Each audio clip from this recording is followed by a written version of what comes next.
All right. Hey guys. So I just want to talk a little bit about how do we get audio in from stuff, process it, and send it out to something like eCamm or Zoom or whatever. There's a number of different ways to do this. I'm using this program right here called Live Professor. Live Professor is essentially a digital audio workstation whose goal is to process audio live. It's kind of like QLab and SoundGrid got together and had a baby. So you can have all of these different kind of channels. This is a pretty simple one, but I use this all the time for processing vocals in a band type setting on a live sound desk, and really whatever hardware you have will work with this. It's $80 for the program. Run whatever plugins you already have as sort of inserts, and then send those out to stuff. I'm also have this thing called Mixaboard in here, and this is actually my mixer. So like if I pull this down, there goes, and here we go. We're back to normal. A little bit quirky because this was just sort of designed. A guy named Nikolaius was just kind of doing this in his spare time. It works. It does the job. You can create snapshots with this, but there are some sort of weird nuances to using Mixaboard as a mixer.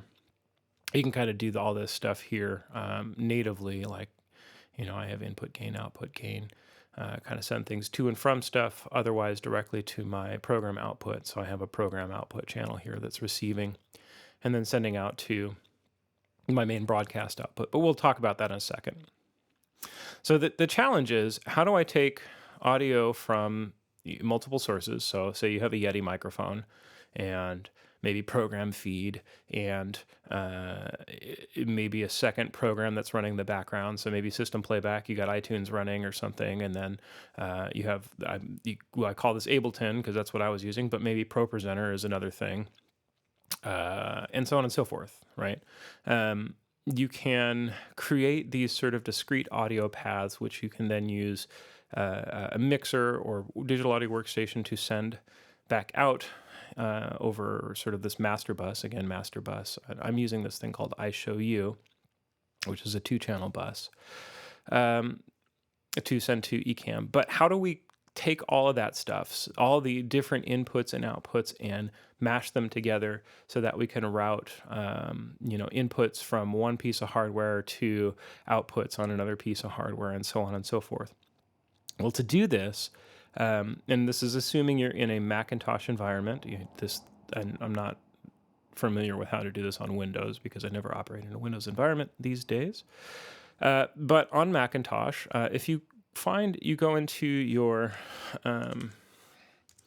applications, utilities, and you will find audio MIDI settings in here. Let's see.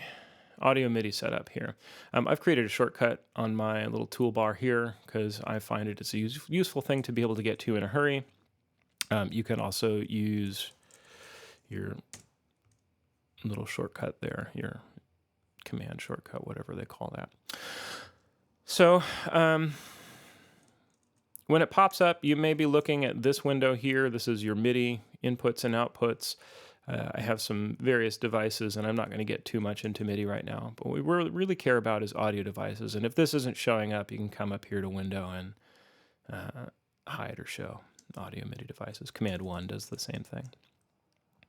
So what we're looking at here is on the left-hand side, I have a bunch of different audio devices, and we can see what they do. So this black hole has 16 inputs and 16 outputs.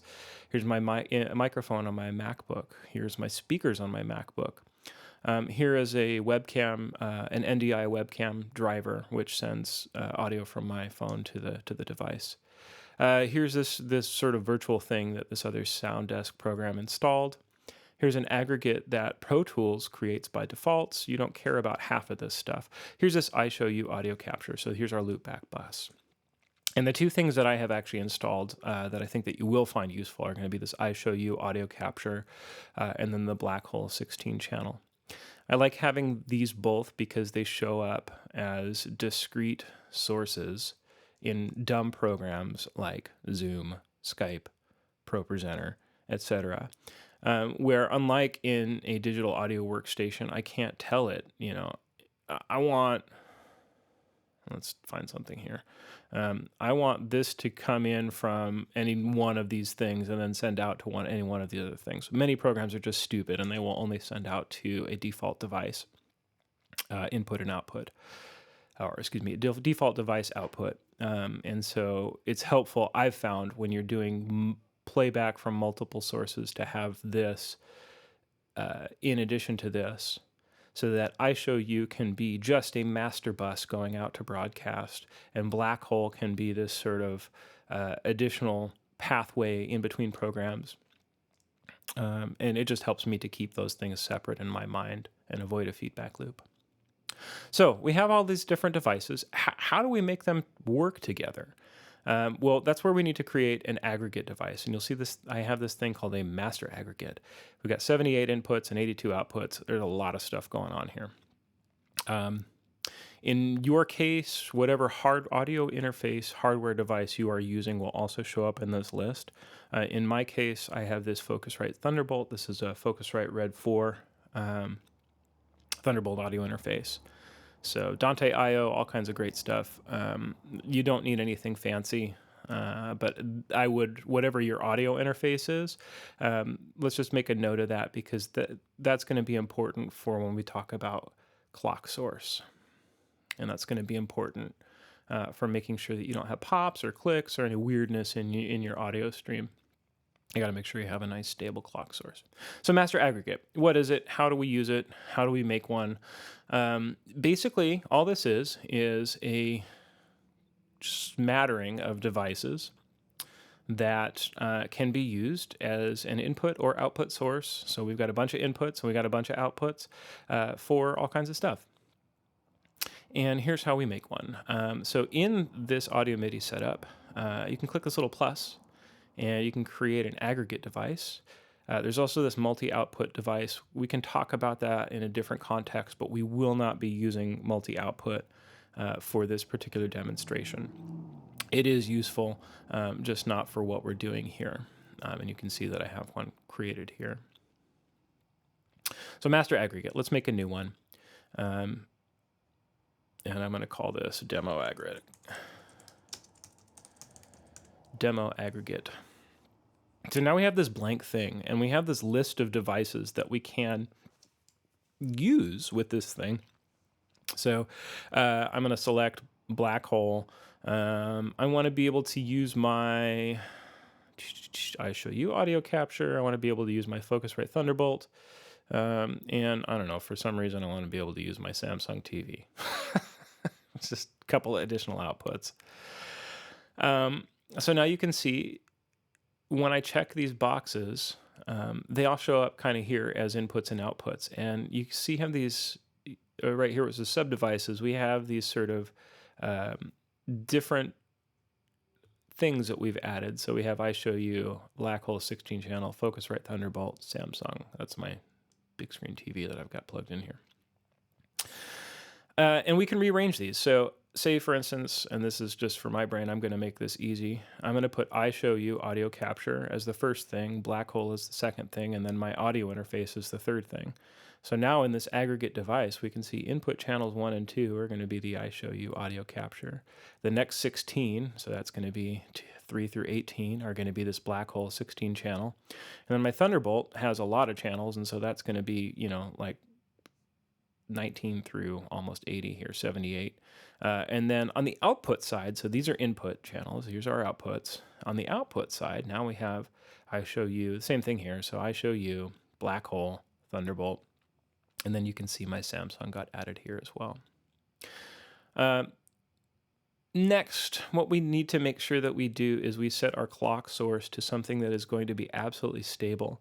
I would make sure that you set this as a hardware device. So your audio interface, if you're using a Yeti mic or any kind of audio interface, whatever your audio interface is that you're using, that is your primary sort of source of inputs and outputs, I would make sure you set that to that device. Sample rate can be whatever you like. I typically run at 48K for anything film related. 44.1's fine. Audio quality is slightly lower. The one thing I do like about having a slightly higher sample rate is that mathematically speaking, your latency will drop just a little bit. that's not going to be much of an issue for you if you set your buffer right for all of the processing, etc. So 48K is my default. If you can go that way, great. If not, 4141 is fine. And then here, what we need to make sure we do is we set up drift correction for anything that is... Did I do that here? What did I do here? Yeah. Demo aggregate. There we go. So I set up drift correction for things that are needing to lock to our primary clock source. So you could see when I changed so if I change this, my drift correction is automatically going to change because my clock source is set to this. It doesn't need the drift correction for that. So if my master clock source is the Thunderbolt, anything that might have a microphone or input or output or that kind of thing. So like I'll put a little drift correction on that guy. Probably should put one on the black hole. I haven't been using one, but just to be safe, it's probably the wise thing to do.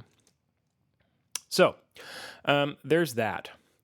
Now we have an aggregate device. We have lots of inputs and outputs. We have inputs from the various devices that we might need to use and send things to and from. And we also have outputs. And now we can, in our program, whatever it is that we're using, and in my case, I'm going to be using this master aggregate, you're going to have an audio device set up. And in my case, I'm using my master aggregate, which is similar to this demo aggregate we've created, and doing the same thing for input and output. You may have an audio buffer size. You can set this however you want. I have this set at 6 milliseconds, which isn't super noticeable. Trained musicians might start to whine about that, but if you're not a trained musician, then you're probably fine. But you can kind of drop this. Here's the trick. The lower you set this sample buffer, the more your system is going to be working to process everything in real time. And the more likely it is you're going to start to experience pops and clicks. So I would start at like 256, see how your system performs. If you find that, you're on a machine that has, limited RAM or something like that, bump this up to 512. See how that behaves. Again, you can see we're adding more latency to the system at that point. We're at 10.7 milliseconds of latency. And that's before you add sort of plugins and all that kind of stuff as well. So it's kind of a dance. You just kind of have to figure out where is my system happy without adding pops and clicks, and where is the tolerable limit of latency, and then pick that. In Live Professor, then you got to make sure your audio inputs and outputs are available. I've only done through 42 because that's all I need for this.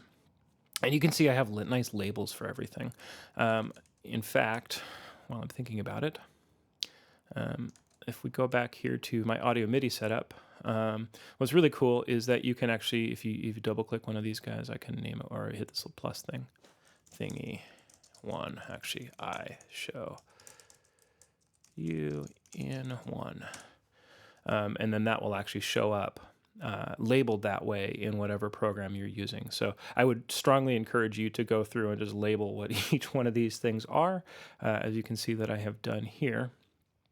So that way when I'm in my program, it actually shows up. So if we go here, my audio inputs and outputs, you can see they just populated with those labels. That's going to save you a big headache later on. Okay, so now we have an aggregate device.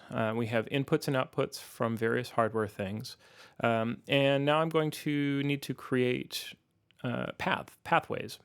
So this is my microphone. I've created a chain, and I know that this is coming in analog 6 on my Focusrite interface. So I got to set this to that input. And then I'm going to route some audio out to stuff. It's going out to my mixer. And my mixer is sending out to... it's actually going to 2 destinations. What are the destinations? To OBS and playback 5 and 6. Ah, there we go. So my master output is actually going to two different locations.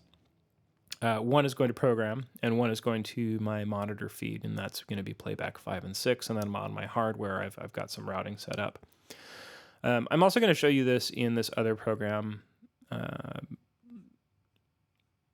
so that you can kind of see that routing path in a simpler format. But let me show you how this works with my Focusrite.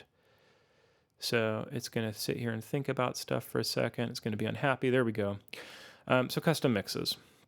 So output routing. Let's talk about playback 5 and 6. Playback 5 and 6.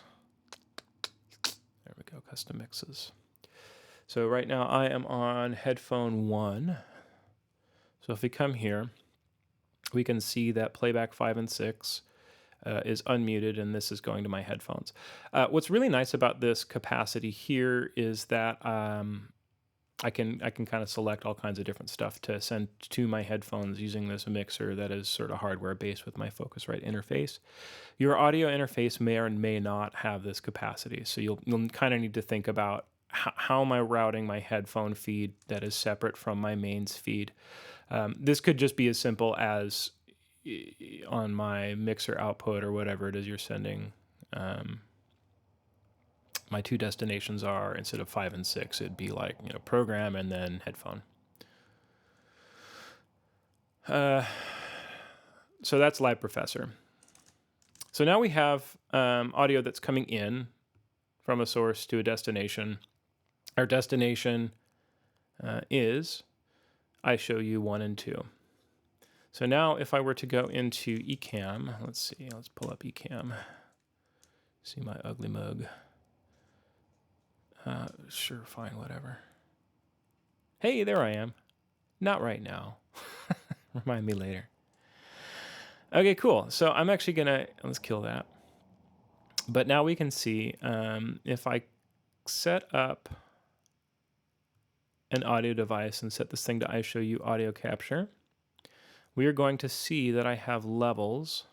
And theoretically, if I go back here to Live Professor, let's just, you can test this by making an adjustment. I'm going to kill my voice, and it should stop showing up here. All right, there we go. It's doing the trick. That's killing it. So that's all you really need to do. And so now all of my mixing for my different audio sources is actually happening in my digital audio workstation. I have all these different processes. So on my microphone, for instance, I have a bit of a compressor, some EQ. You can kind of do whatever you want, but like, let's get rid of a little bit of that. If you're using like FabFilter stuff, make sure you're in 0 latency mode, because otherwise, if you're in like linear phase mode, it adds a ton of delay and you will not be able to use that live. Okay, Pro MB. Then I have a little bit of a de-esser. If I don't have this on, then my sounds or my sibilance is going to be a lot more. I have a little bit of a gate using FabFilter Pro MB. Make sure you turn look ahead off, because otherwise you immediately add 20 milliseconds of latency. So check this out. Not using, and there we go, there's my delay. I'm not using it, but the second it is actually on, it actually adds that delay. So if you're using MB, make sure you turn that off so you don't have that latency issue. And that's kind of what I'm processing. I threw auto-tune in here for a band type setting, but that's pretty much it for that vocal chain. That's really all you need. That's how you get it out to something. So if I were in Skype or whatever, I don't know, you do the same thing. So iShowU. So let's show up with Skype, for instance. Let's go to my settings. So audio and video settings. Same thing. So again, this master iShowU audio capture bus is what I want the program to be listening to. Here's the trick. For something like Skype, I do not want to send this out of my aggregate or any other thing. I just want to send this out of whatever my headphones are plugged into for something like Skype, because it is a dumb program. Neat trick though. You can actually trick a dumb program. So like I can't tell this to go out Focusrite Thunderbolt, 5 and 6 or 7 and 8 or black hole channel 11 and 12 or something like that. I can only select the device. Many programs are like this. They're just stupid. And so to work around that, If you come in here, so for instance, if I went out to my Focusrite Thunderbolt, and that's what I'm using, if you hit this Configure Speakers button, you're going to pop up with something that looks like this.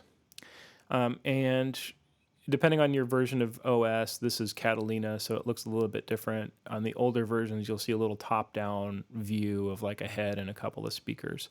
What you really care about is this speaker channel setting here, and you can actually select your default playback output for that device by changing this here. So if I were to change this to, I don't know, 11 and 12, when I play something back through this device now, through a dumb program like Skype, it's going to go out 11 and 12, et cetera, et cetera. So you can do that with Black Hole too. So Black Hole, configure output, main output, let's make this, I don't know, 15, 16. And then the main output of whatever that is would go default to going out 15 and 16. Yep. Oh, my webcam thing is showing up there. And that's pretty much it in a nutshell. Let me show you, let's see, sound desk. This might crash something, so if this suddenly goes stat, you'll know why. I'm trying to grab this audio interface at the same time. Let's go new. Okay. Hey, I'm not dead yet. That's great. Okay, so here's this other $30 program. It's called Sound Desk. It's made by, I don't know, Loud Lab. That's right, Loud Lab. I don't remember how I discovered this. I was kind of farting around on the internet and found this thing. But this is kind of cool for a live setting because it looks more like an actual mixer, right? Like I can have channel 1, iShowU, it's going out to iShowU. The same kind of stuff. So you can use, it has this, virtual driver. It also has this all-in-one device, so you don't have to set up an aggregate. It's a little bit finicky. I wouldn't necessarily use it. I would, again, go default to this master aggregate device. But if you're doing something like this, like, for instance, now I have my master aggregate. I can come in here. So this is going to be 1, 2, 3, 4, 5, 6. There is my microphone, theoretically. Now I'm sending it twice to iShowU, blah, blah, blah, blah. There it is. Okay, now except my mains aren't up, so let's throw that up. And now I should be hearing myself twice. Now I should be hearing, yep, there it is. I'm actually not hearing myself twice, but it probably got loud in program. Bam. So I can use this also as a device to route audio to and from.